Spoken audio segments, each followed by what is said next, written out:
Captain's Log, Subdate 200604.2. I have spent the better part of 72 hours trying to catch up with the coronavirus-related news, only to realise the problem has shifted. Does this mean it's safe to leave? Should I be turning around to meet up with the sub?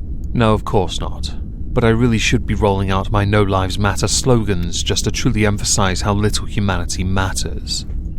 Welcome everyone to the exhibition of stupid people. Today we have quite a number of subjects to go through, and two of them link up quite handily, so we're going to start with those. First, we're going to go to a mother, a genius mother, who decided that life was just too difficult with her son being non-verbal and autistic, so she tried to get rid of him. Now, she's been arrested, by the way, because she failed the first time. Neighbours saw him in the water and pulled him out. Being non-verbal, he couldn't indicate what had happened. She pushed him in. The second time she was successful. Not sure if we should be calling it successful, but yes, she did in fact end his life. The husband's been trying to defend her, by the way. What a genius. My sentence, by the way, which is why we're starting with Judge Moist. Life without parole. Yes. You're going to be living in a prison in a canal boat, but you're going to be surrounded by piranhas. Yes. I'm merciful like this. You're a genius, and the reason I mention this one first instead of Halls of Injustice is because it is ongoing. The video footage from the article I've linked down below does show her the first time pushing him in. She took him to another spot for the second one where it was a little more discreet. But there's camera footage of it. She's screwed. The second one, we're going to go to Micah Stauffer. If I've mispronounced your name, I don't care. I really don't care. Because you made a video recently. And it was quite a damning one, wasn't it? Yes, I'm not going to play it. I don't want to give you breathing time on my channel. I'll stick it on the screen instead. You can see it on the screen while I talk. She adopted, many years ago, a little boy. Now, interesting to note, Micah's channel is a family vlog channel. We all have opinions on family vlog channels. Mine are cancer. They are all cancer. Maybe not Roman Atwoods, but the rest are cancer. In the video, they go into detail about how they have given up this child they spent ages adopting, something which was in many videos on her channel, although since her social blade has indicated millions of views have disappeared, I wonder what you deleted. Tough one there. Gotta get rid of that evidence. They adopted a kid. The kid is now 4, I believe. And after having this little Chinese boy for not so long, in fact, they talked about rehoming their son Huxley. Many people have rightly accused this family of adopting Huxley as a stunt to gain viewers. Their excuse in their video was, but the therapy was hard. But we still love him. But it doesn't matter. You went through a very long and difficult process, which it really is to internationally adopt a child, to bring that child into your life, to make videos with that child on your channel, to then, because of his autism, yeet him because it's difficult. No one ever said raising children was easy, and you should know that already. It is a privilege, an honour and a blessing to have one of those in your life. And you make a 7-minute video trying to defend the fact that you got rid of them because things were just too difficult. You have rightly been universally panned, and you are hemorrhaging subscribers because of it. You have, by the way, 4 biological children. You have 4, but the one you adopted was the problem. You also say that Huxley has brain trauma and that, as well as the autism, is a bit too much for you to handle. Now, granted, you choose better words, but I'll be brutally honest with you, there aren't many better words that can be used to frame it in any way that could be determined or deemed to be positive, because you still yeeted a child from your life. You also say in the very video that is on that screen there that it isn't your fault and that you made the difficult decision for Huxley's own benefit. Saying in that video, I didn't adopt a little boy to share these things publicly. 95% of the struggles we have never publicly aired. Numerous medical professionals have felt that he needed a different fit, he needed more. Right. Yeah, no. You made every excuse for why you couldn't do something and give one damn good reason why you could. You just wanted it to be easier because you got 4 kids. and you did adopt a child as a publicity stunt. There's no point saying you didn't. The videos were on your channel with the kid in. Now the kid's not there. I can't imagine why. You, by the way, you are another one of those family vlog channels that sucked like Daddy05. Granted, different strokes. But I'll be honest, children suffered because of it, and you make excuses because of your own inadequacies. You were right when you said you failed as a parent. You did. You failed. Because you chose that child, and then you gave them up.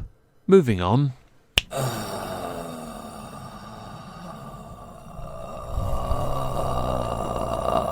What, Meg? I saw this on Twitter and thought of you. Care to offer a comment? Is that seriously a question? Yep. You actually want me to answer that? Yes, I do. You know what? I'd rather drink a jar of pickle juice. You mean like you did yesterday when Stephen donated $200 to fill your child abuse charity fund donation thing up?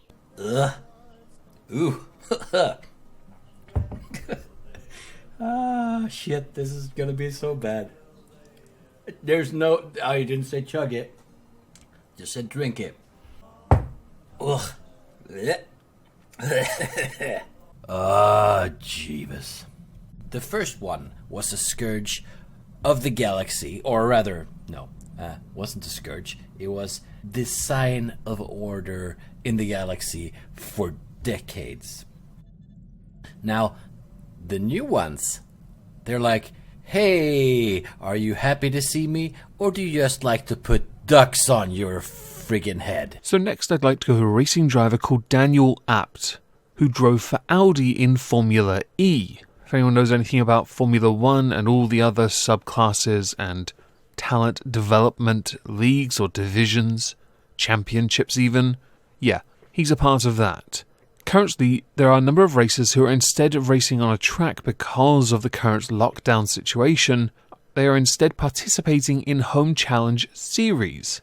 He had been a driver competing for them since Formula E's inaugural season in 2014. But he's not really that good, which was further proven by the fact that he placed third in Saturday's race at home event, which then raised the suspicions because he had failed to score a single point in the previous 4 rounds of the eSport series. So what had he done?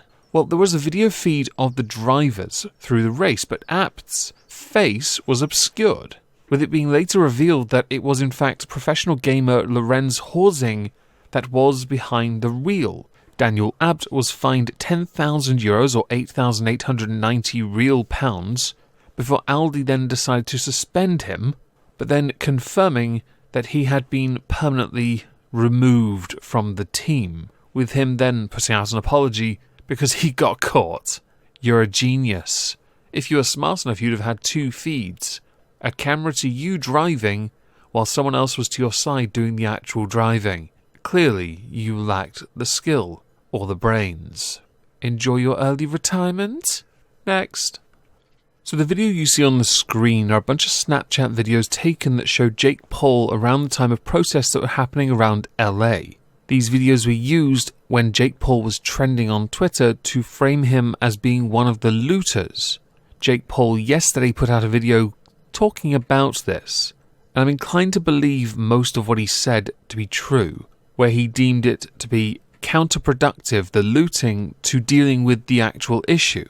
I'm not going to be drawn in on the issue surrounding why they were doing it in the first place, only the fact that when people said he was himself looting when he himself is a very, very wealthy white man, was a poor argument because there was no proof of him looting anything. Someone might say the bottle that was put into his hands, which he immediately set down. But there's video footage he shows within the 7-minute video he does explaining this, where he goes into detail about how he wanted to show this angle as a filmmaker. Whether you want to believe that or not, I'll let you debate it, and I will agree the Pauls are insufferable. But I don't believe Jake Paul was looting based on the video footage we see in the snaps that I played, along with the additional footage Jake Paul provided in his 7-minute, 48-second video addressing it. He probably should have left the like to dislike up and the comments on, though, because I think that might have given people more of a chance to air their grievances at him, which is their right. Seems a bit odd, since you were going to a protest because of people not being able to speak, and then people themselves couldn't speak back to you. Regardless of all of that, the people who were using it to get him trending on Twitter, claiming that he was a looter, I think they're wrong. But I myself could be wrong on that. If I am, by all means, tell me how I'm wrong. I have watched the videos.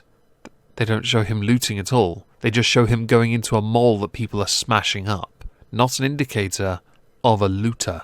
Especially since all he did was record the entire time. Now, I know this was a bit short, but I'd like to believe we had two focal subjects between Micah and Jake.